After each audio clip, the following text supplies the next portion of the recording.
There are moments in your life that arrive disguised as something ordinary. A Tuesday evening on a worn-out couch, the low murmur of a television show no one is watching. They were the camouflage of routine, and only in retrospect do you see them for what they were. The quiet creak of a hinge on a door you never knew was locked. The sound is so faint you can spend years convincing yourself you imagined it, until the day the door finally swings open and changes the architecture of your entire world.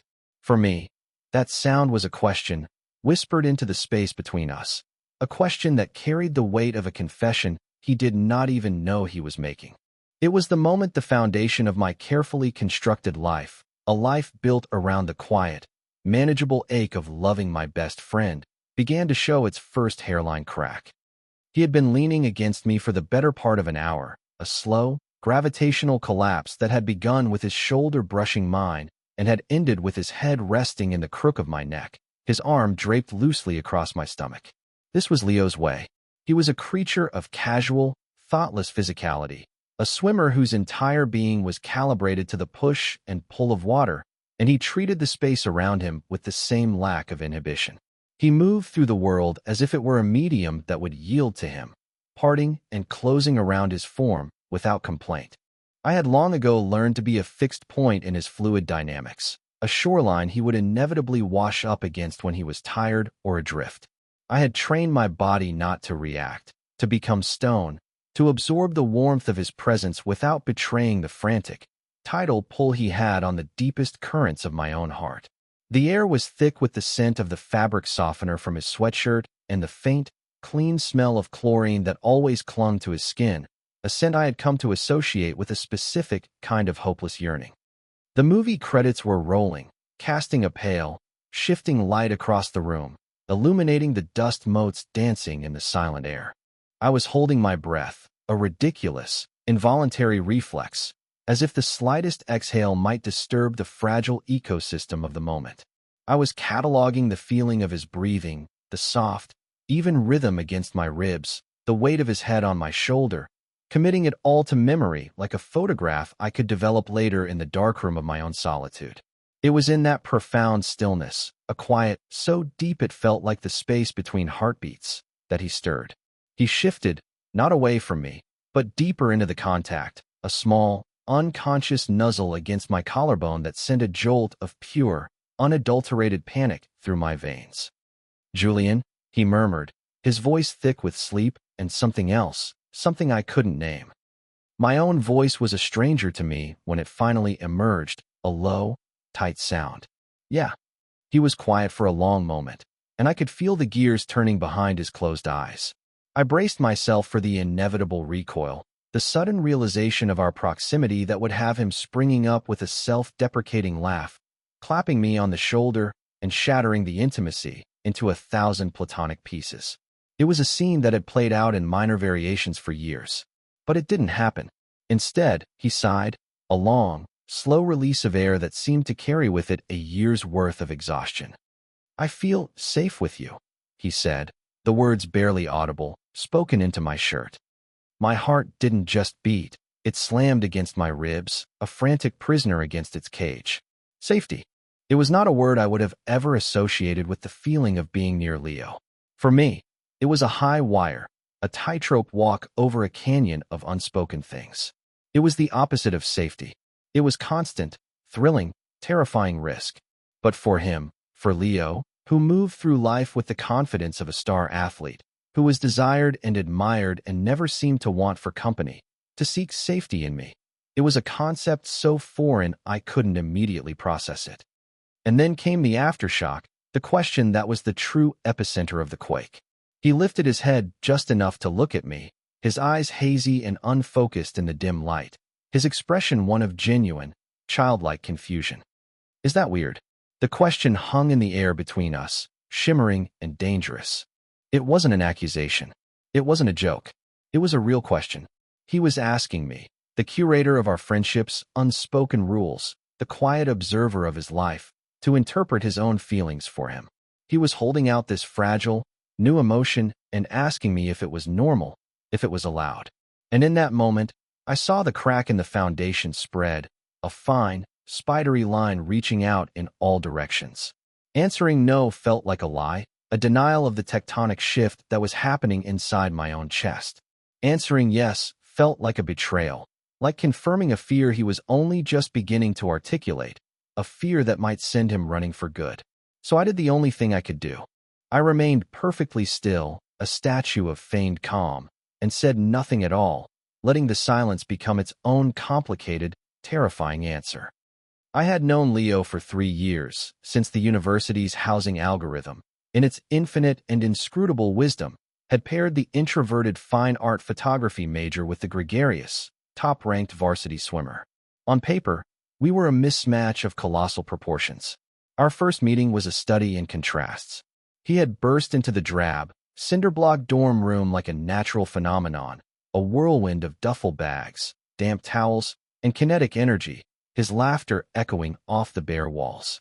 I was already there, having arrived hours earlier, my few possessions arranged with a quiet, geometric precision, my books stacked by subject, my camera bag nestled in the corner like a sleeping animal, a single, stark black and white print already tacked to the wall above my desk. He had dropped his bags, surveyed my Spartan half of the room, and then grinned, a brilliant, 1,000-watt smile that seemed to physically warm the air. "Guess you're the quiet type," he'd said, not as a judgment, but as a simple, cheerful observation. "I'm Leo." "I'm not." He was right. Leo was not the quiet type. He was a creature of sound and motion, his life a constant thrum of activity. There were early morning practices that had him up before the sun, the smell of coffee and the soft zip of his parka my de facto alarm clock.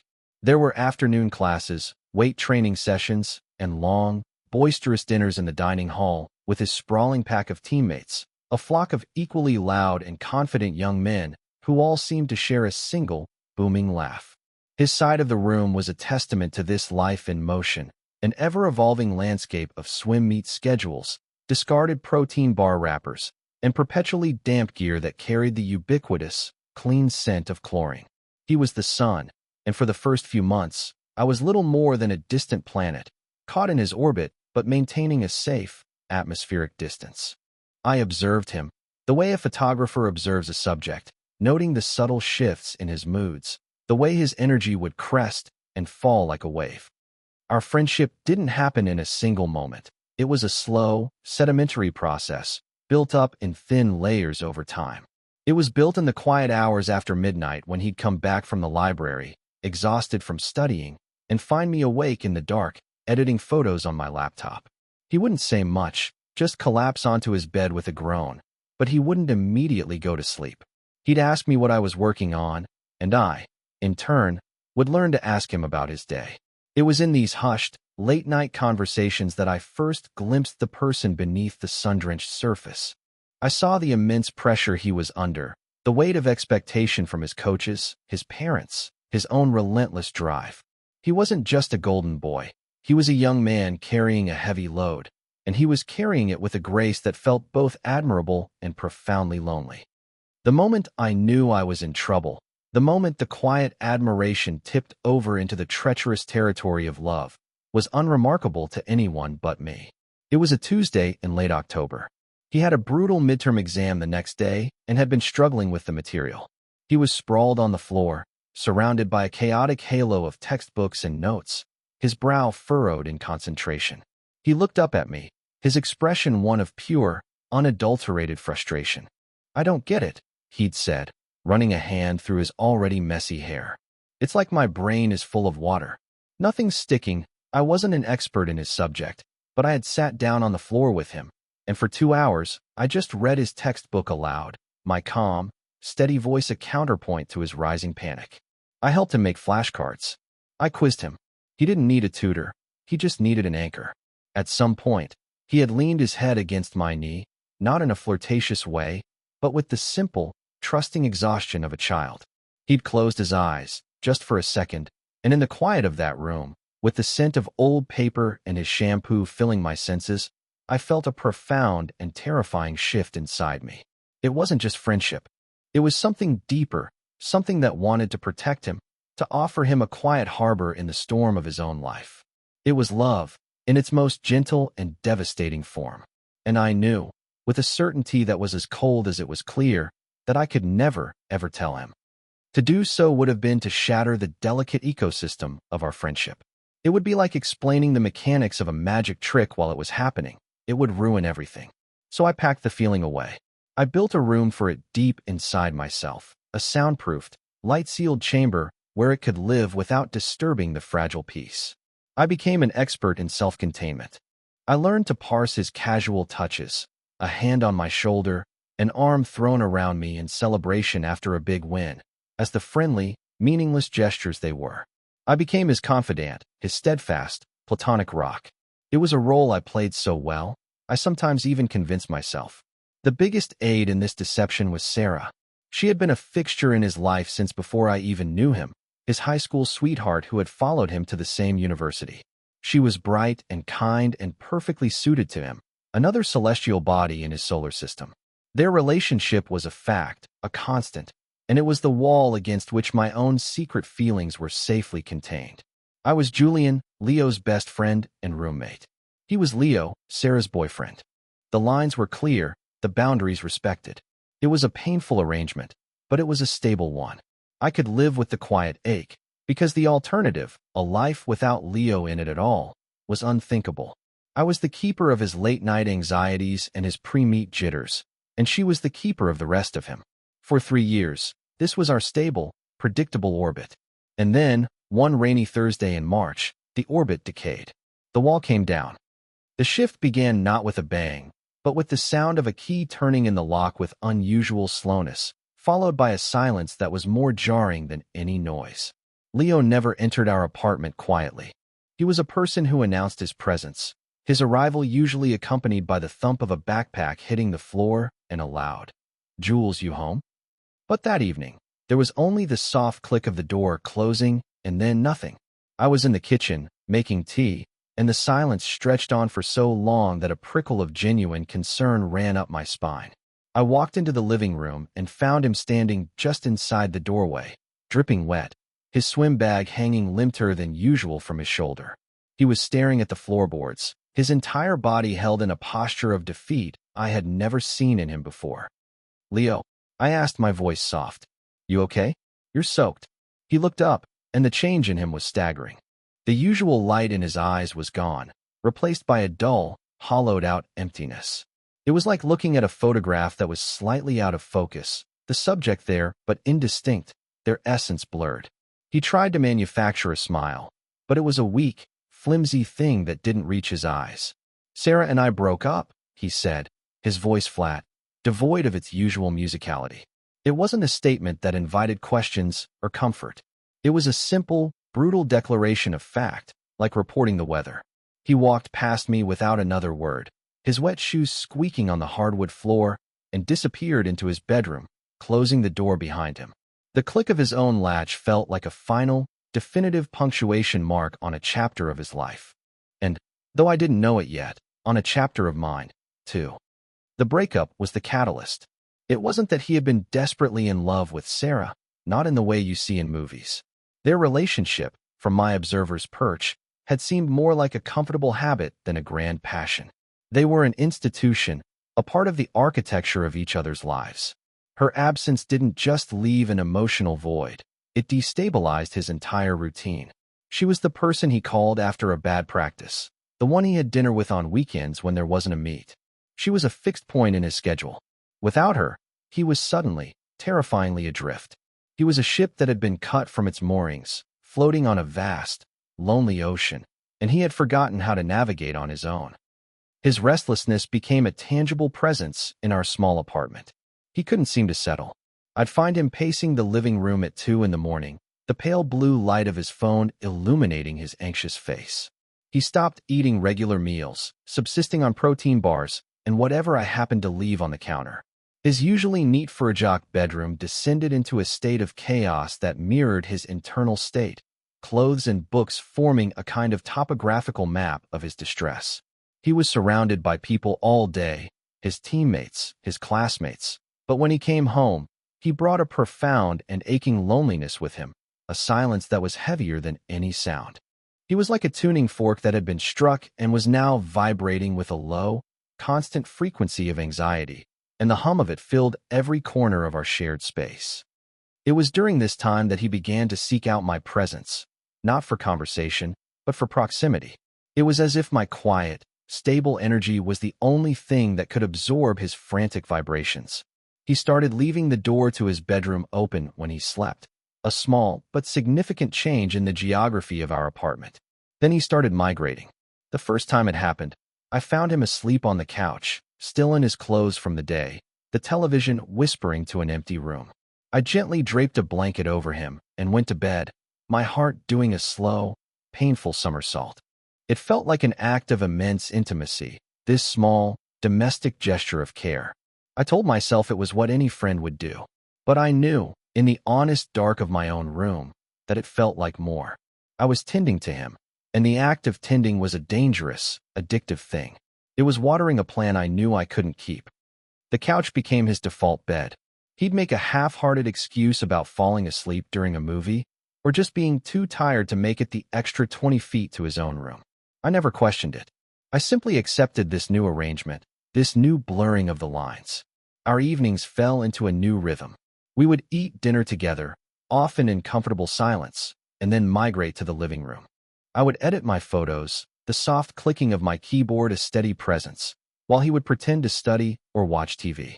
But his focus was always fractured. His gaze would drift. And then, inevitably, he would start the slow, gravitational slide towards me. It was a ritual, and I became a student of its subtle choreography. The ritual was a masterpiece of plausible deniability, a slow-burn narrative that unfolded night after night on our worn corduroy couch. It began simply. He would choose the cushion next to mine, leaving a respectable, friendly distance between us. An hour would pass. The buffer zone would shrink, inch by imperceptible inch, until his knee was brushing against mine. My entire nervous system would light up at the contact, a silent alarm I had become an expert at ignoring. I would focus on the screen of my laptop, on the gradations of light and shadow in a photograph, trying to anchor myself in the monochrome world of my work while my peripheral senses were screaming, flooded with the color and warmth of his presence. I learned to breathe differently when he was that close, shallow, careful breaths that wouldn't betray the frantic pace of my heart. From the knee, the ritual would escalate. He'd yawn, a great, theatrical stretching of his long limbs, and an arm would land on the back of the couch behind me. It wasn't touching me, not yet, but its proximity was a constant, radiating heat. It changed the very air I was breathing. It was a boundary being tested, a question being asked without words. My role in this silent play was to do nothing, to not flinch, to not lean in, to not acknowledge it in any way. My stillness was a form of permission, a quiet acceptance of the collapsing space between us. I was a shoreline, and he was the tide, and I simply allowed myself to be eroded, bit by bit. The fear was a constant companion during these evenings. I was terrified that if I moved, if I spoke the wrong word, the spell would break. He would retreat, and the fragile, burgeoning intimacy would be lost forever. Then came the nights he would fall asleep. His head would begin to nod, his breathing would deepen, and then, with a soft sigh, his head would come to rest on my shoulder. The first time it happened, I froze for a full 10 minutes, my muscles locked, my body rigid with a mixture of pure, unadulterated joy and sheer terror. The weight of his head was both a burden and a gift. It was a tangible manifestation of a trust he was placing in me, a trust one felt wholly unworthy of. I could feel the individual strands of his hair against my cheek, smell the faint, lingering scent of his shampoo. It was an agony of closeness. I would sit there for hours sometimes, long after my laptop battery had died, long after my own body ached from the stillness, unwilling to move, unwilling to end the moment. I was a statue built to be his resting place. The couch was one stage for this play, my bedroom was another. After a week of finding him on the couch every morning, he escalated the unspoken negotiation. He appeared in my doorway one night, a pillow clutched in his hand, his expression sheepish.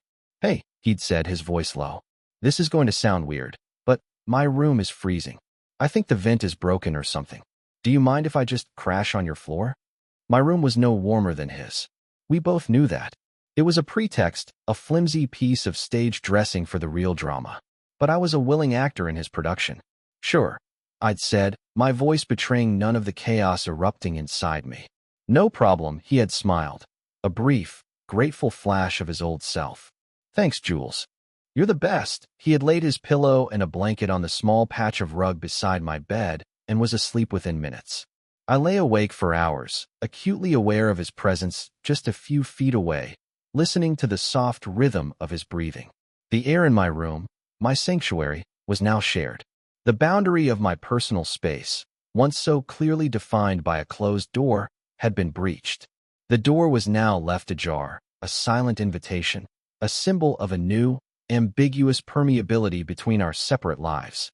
The floor did not remain his bed for long.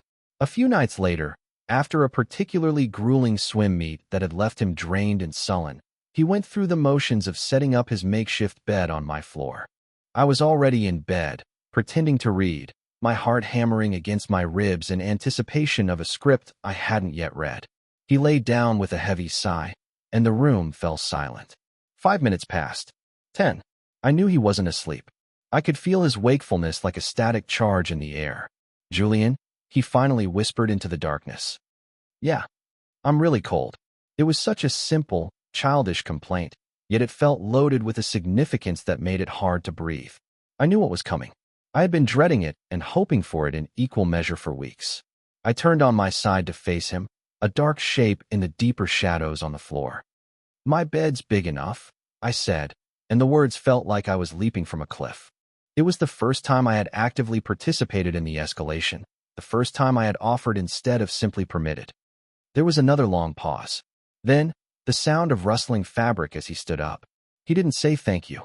He just moved to the other side of the bed, lifted the covers, and slid in beside me. He kept to the very edge of the mattress, maintaining a careful, deliberate distance, his back to me. But he was there. He was in my bed. The line had been crossed in a way that felt both monumental and terrifyingly casual. I lay there, rigid, staring at the ceiling, every nerve ending alive with the knowledge of his body just a foot away from mine. The ritual had reached a new level of intensity. We were no longer just sharing a room. We were sharing a space that was deeply, undeniably personal. The plausible deniability was wearing thin, stretched almost to the point of transparency, and I had no idea what I would do when it finally tore completely. The nights that followed were a strange and beautiful torture. Leo in my bed became the new normal. He would still start on the floor some nights, a half-hearted gesture towards maintaining the original pretext, but he always ended up beside me. The distance he initially kept began to shrink. It happened in his sleep, or so I told myself. He was a restless sleeper, and in the deep of the night, he would migrate across the mattress, drawn by some unconscious gravity, until he was pressed against my back. I would wake in the pre-dawn quiet to find an arm slung over my waist, his leg tangled with mine, his soft breaths warming the back of my neck. In these moments, suspended between sleep and waking, I would allow myself to feel it. I would let the walls of my internal, soundproofed room crumble, and I would let the love I had kept locked away flood my senses. It was a dangerous indulgence. I was borrowing a happiness I knew wasn't mine, a happiness that would be repossessed the moment the sun came up and he woke, pulling away with a mumbled apology, pretending he didn't know how he'd gotten there. Each morning was a small heartbreak, a quiet resetting of the boundaries he had spent the night erasing. I was living in a state of perpetual emotional whiplash, caught between the profound intimacy of the night and the careful, platonic distance of the day. The ritual on the couch also evolved, growing bolder. The shoulder-leaning progressed to him fully resting his head in my lap as we watched movies, his long body stretched out across the cushions. He would close his eyes, and I would find myself unconsciously running my fingers through his hair. It was a gesture I had seen Sarah do 100 times, and the familiarity of it, the rightness of it, sent a pang of both guilt and fierce, protective joy through me. He never stopped me. He would just sigh, a sound of pure contentment, and press his face into my thigh. We were building a new language together, a vocabulary of touch and proximity that had no words. It was a language of need on his part, and a language of quiet, desperate hope on mine. We were creating a space that existed outside the normal rules of our friendship, a bubble of ambiguous intimacy, where he could be vulnerable and I could be close to him. But bubbles, by their very nature, are fragile. They are beautiful and shimmering, and they are destined to pop. I was just waiting for the pinprick. I was waiting for the moment when the pressure inside became too great, or when the outside world finally intruded. The crossing happened on a Sunday night. It had been raining all day, a steady, relentless downpour that had kept us inside, cocooned in the quiet of the apartment. A sense of languor had settled over us, a comfortable, domestic quiet that felt different from our usual tension-filled silences. We had ordered pizza, and now we were on the couch, wrapped in separate blankets, watching some old black-and-white movie I had chosen. Leo was quieter than usual, but it wasn't the anxious, restless quiet of the past few weeks. It was a softer, more contemplative stillness.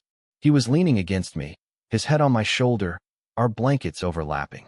The movie was about lonely people finding each other in a big city, a story of quiet gestures and unspoken understanding. It felt, in that moment, painfully on the nose. When the film ended, neither of us moved. The credits rolled, the mournful orchestral score filling the room. The only light came from the television and the faint, sodium vapor glow of the streetlights outside, filtered through the rain-streaked window. I could feel the warmth of his cheek through my t-shirt, the steady, solid presence of him. The air was thick with things unsaid, a humidity of emotion that was almost palpable. I was caught in that familiar state of suspended animation, waiting for him to pull away, to declare the evening over, to break the spell. But he didn't. He just stayed there, breathing in time with me. The silence stretched, but it wasn't empty. It was full. It was the silence of a held breath before a plunge. He shifted, and my entire body tensed. This was it. The recoil. But instead of moving away, he pushed himself up slightly, just enough so he could look at me. His face was only inches from mine, his expression unreadable in the deep shadows. The pale light from the screen cast his features in soft relief, his eyes dark, deep pools of uncertainty. He looked lost, not in the frantic way he had been after the breakup, but in a more profound, existential way. He looked like a traveler who had followed a path deep into an unknown forest and had only just realized he didn't know the way back. Julian. His voice was a whisper, a thread of sound in the quiet room. It was different from all the other times he had said my name. It was hesitant, questioning. It held my name as if it were a fragile object. I could only manage a nod, my throat suddenly tight. Speaking felt like a monumental effort. He swallowed, his gaze dropping to my mouth for a fraction of a second before returning to my eyes. The movement was so small, so quick, but it was like a lightning strike in the charged atmosphere between us. It was a confession. It was the answer to 1,000 questions I had been too afraid to even ask myself. Would it? He started, his voice cracking slightly. He took a breath, a shaky, uncertain intake of air. Would it be okay if I kissed you? The world stopped. The rain, the music from the television, the hum of the refrigerator, my own frantic heartbeat. It all faded into a distant, irrelevant hum. There was only his face, his eyes searching mine, and his question hanging between us. It was the most terrifying and beautiful question I had ever heard. He wasn't taking. He was asking. He wasn't assuming. He was offering me the choice, placing all the power, all the risk in my hands. He was giving me the key to the door he had been standing in front of for weeks, and asking me if it was okay to turn it. In that moment, all the fear, all the anxiety, all the years of carefully managed longing, it all coalesced into a single, simple, overwhelming truth. Yes. I didn't say the word. I couldn't. The path from my brain to my mouth felt 1,000,000 miles long. Instead, I just nodded again, a small, jerky movement. It was enough. It was everything. He leaned in, his movements agonizingly slow, as if he was giving me every possible second to change my mind, to pull away. His eyes never left mine until the very last moment. And then his lips touched mine. It was not a kiss of passion or demand. It was a question. It was soft, tentative, breathtakingly gentle. It was the brush of a feather, a ghost of a touch, a moment of contact so light it felt more like a memory of a kiss than the kiss itself. It was chaste and hesitant, and yet it was the most profoundly intimate thing I had ever experienced. It lasted only a few seconds, but it unspooled a lifetime of waiting. When he pulled back, his forehead came to rest against mine. His eyes were closed. His breathing was unsteady. "Okay," he whispered, though it was unclear if he was saying it to me or to himself. It was a confirmation, an acknowledgement. The pin had finally pricked the bubble, but instead of popping, it had transformed. The shimmering, ambiguous space we had built had solidified, becoming something real, something solid, something we were both now standing inside of, terrified and breathless and irrevocably together.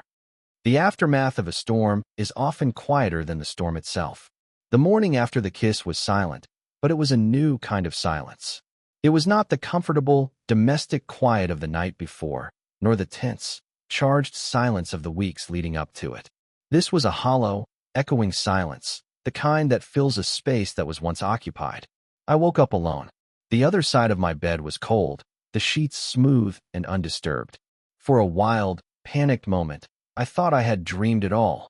The movie, the rain, the question, the impossible softness of his lips.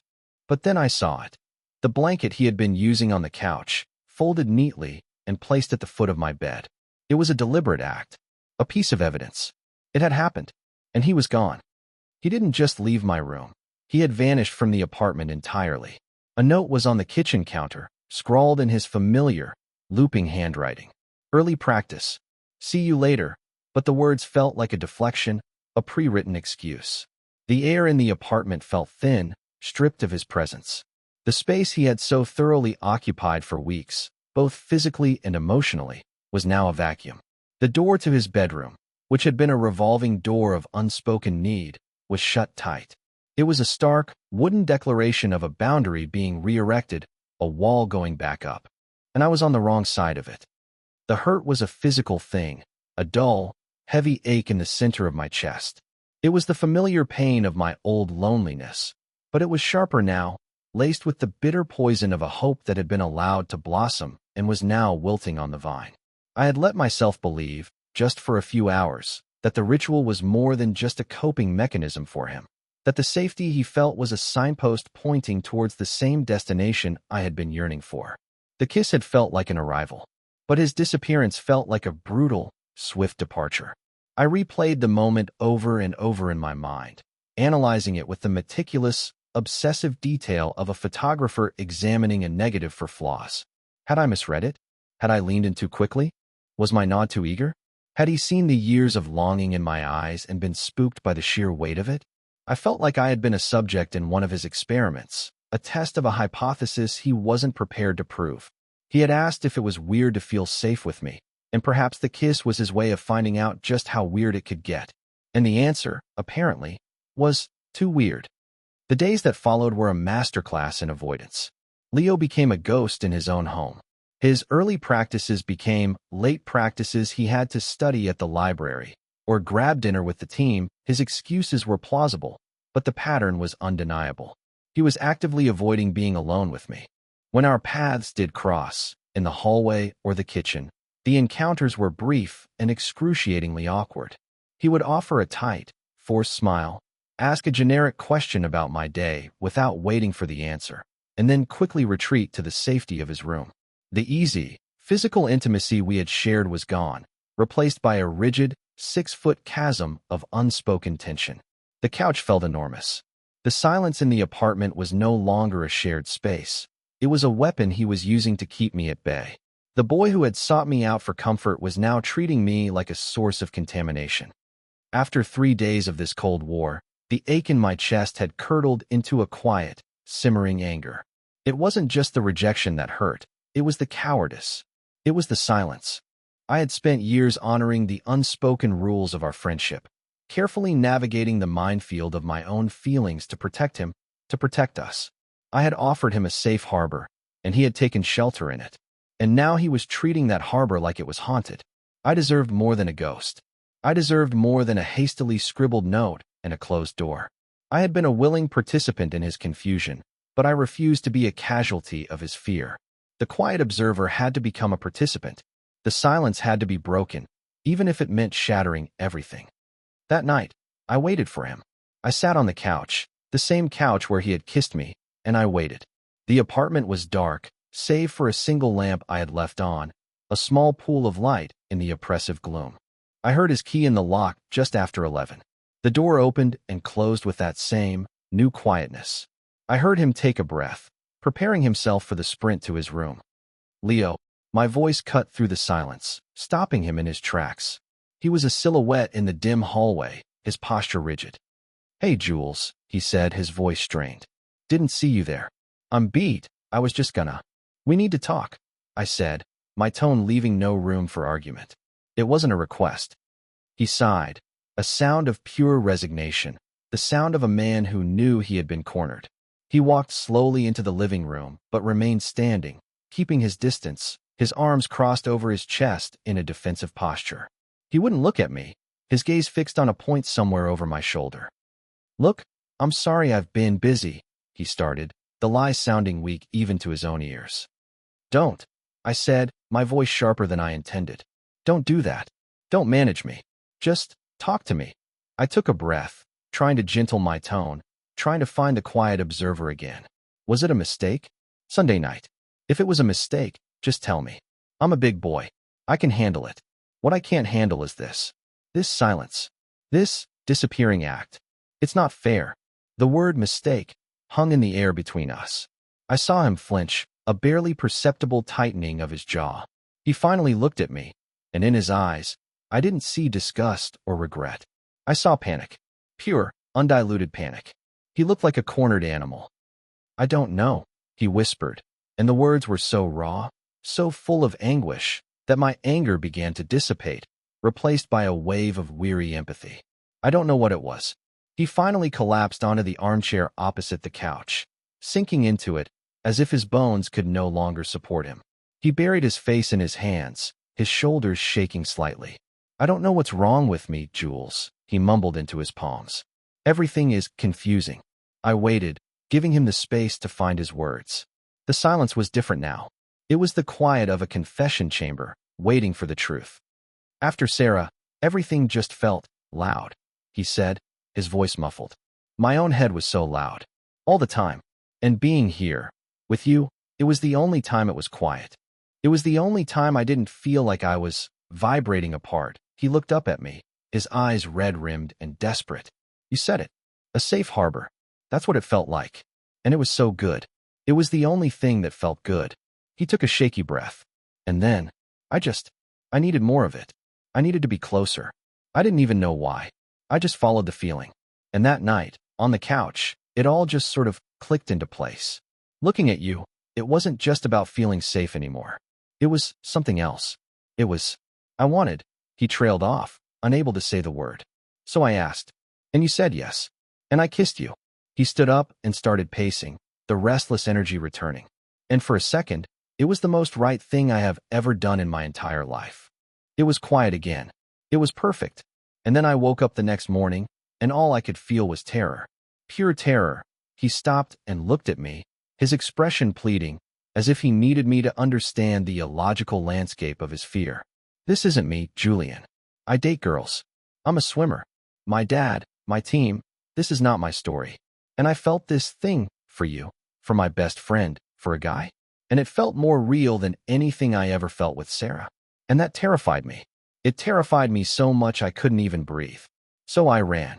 I ran away from the one place I felt safe, because suddenly it was the scariest place in the world.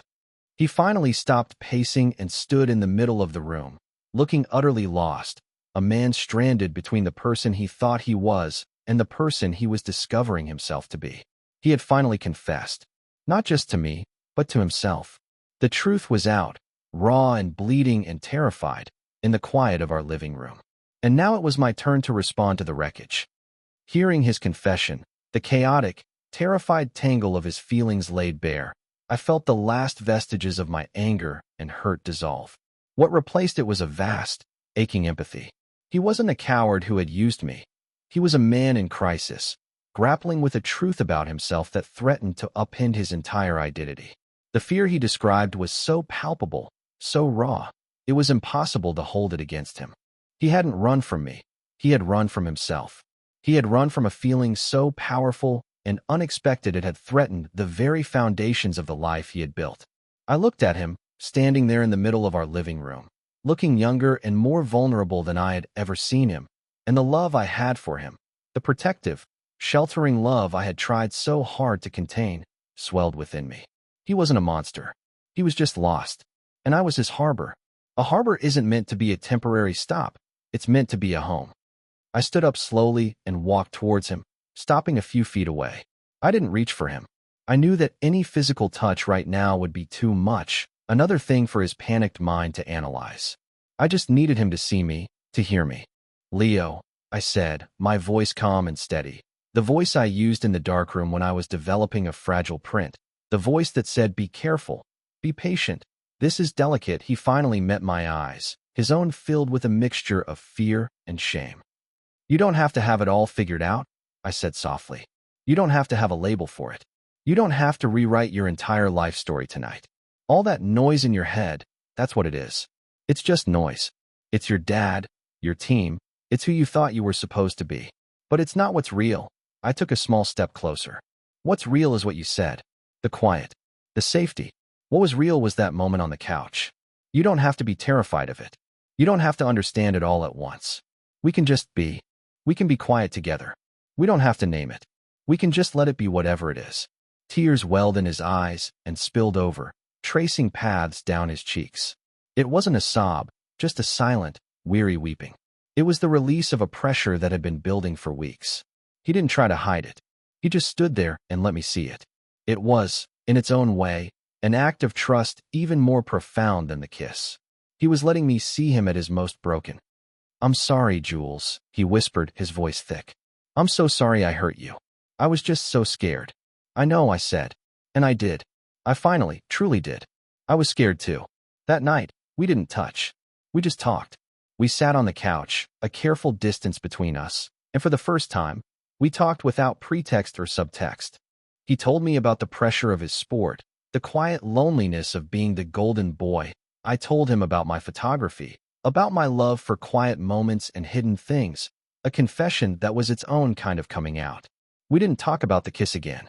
We didn't talk about what we were or what we would become. We were just two people, two friends, finding each other again in the wreckage. When we finally went to bed, he went to his room, and I went to mine. And for the first time in weeks, we both closed our doors. It wasn't a rejection. It was a reset. It was a mutual agreement to start again, to build something new on a foundation of honesty instead of a foundation of need and ambiguity. The new beginning was slow, as quiet and deliberate as the development of a photograph in a tray of chemicals. The image emerged gradually. The frantic energy in the apartment was gone, replaced by a calm, intentional quiet. We started eating dinner together again, not out of habit, but because we wanted to. Our conversations were no longer just about the surface of our lives. We learned to talk about the things underneath. He would ask to see my contact sheets, pointing out images he was drawn to, and I found myself going to his swim practices, watching him move through the water not just as an athlete, but as a person I was beginning to understand in a completely new way. The ritual of touch returned, but it was different. It was no longer a negotiation of unspoken desires. It was a statement. A few days after our talk, we were on the couch, watching a movie. He looked at me, a silent question in his eyes. I just nodded and opened my arm. He slid over and rested his head on my chest, his body relaxing against mine with a sigh that was pure relief. There was no plausible deniability this time. It wasn't an accident of sleep or exhaustion. It was a choice. My hand found his hair, and my fingers threaded through it. And this time, the gesture felt like it was mine to make. It felt like coming home. That night, he appeared in my doorway again. He didn't have a pillow this time. He just stood there, his expression open and vulnerable. He didn't offer an excuse about being cold or his vent being broken. He just waited. "Come here," I said, and the words were easy, natural. He walked over, and I lifted the covers. He slid into bed beside me, and this time, he didn't keep to the edge. He turned on his side to face me. In the dim light from the window, I could see his face, the last of the fear gone from his eyes, replaced by a quiet, steady certainty. He reached out, and his hand cupped my cheek, his thumb stroking my skin. It was a gesture of such profound tenderness it made my heart ache with a sweet, unfamiliar peace. He leaned in and kissed me again. This kiss was different from the first. It was not a question. It was an answer. It was slow and deep and sure of itself. It was a promise. It was the beginning. From then on, his side of the bed remained empty. My room became our room. The door was no longer left ajar as an ambiguous invitation. It was closed, because we were both on the same side of it. The apartment transformed from a space of shared rent into a shared life. We learned the rhythms of each other's bodies, the landscape of each other's sleep. I would wake in the morning to the scent of him beside me, his arm draped over me, his steady breathing a quiet anchor in the morning light. The profound peace I felt in those moments was something I never knew I was missing. The constant, low-grade ache of loneliness I had carried for so long had simply vanished, replaced by a quiet, foundational joy. We built our new world in small, domestic moments. In the simple act of making coffee together in the morning, our bodies brushing past each other in the small kitchen without artifice or apology. In the comfortable silence of reading side by side on the couch, his leg thrown over mine. In the way he would come home from a grueling practice, find me in my makeshift darkroom, and just stand in the doorway, watching me work in the dim, red safety light, not saying a word, just being there. He was no longer a ship seeking a temporary harbor from a storm. We were the harbor, a space we had built together, safe and quiet and strong enough to withstand any weather. We had found our way out of the confusing forest, not by backtracking, but by forging a new path together. There are moments in your life that arrive disguised as something ordinary, and then there are the moments that follow, the ones that are quiet and deliberate and feel like the most natural thing in the world. The first kind of moment cracks the foundation, letting in a terrifying, brilliant new light. The second kind is the work of rebuilding, of creating a new architecture for your life, one that can hold the truth of that light. The first kiss was a question whispered in the dark, born of confusion and need. But all the kisses that followed, the quiet morning kisses, the sleepy goodnight kisses, the casual kisses in the kitchen while waiting for the toast to pop, they were statements. They were the beautiful, honest, quiet answers we learned to give each other, day after day. We had found our safety not in the absence of a storm, but in learning how to be each other's shelter within it. And we began to build our life in the beautiful, honest silence we had learned to create together.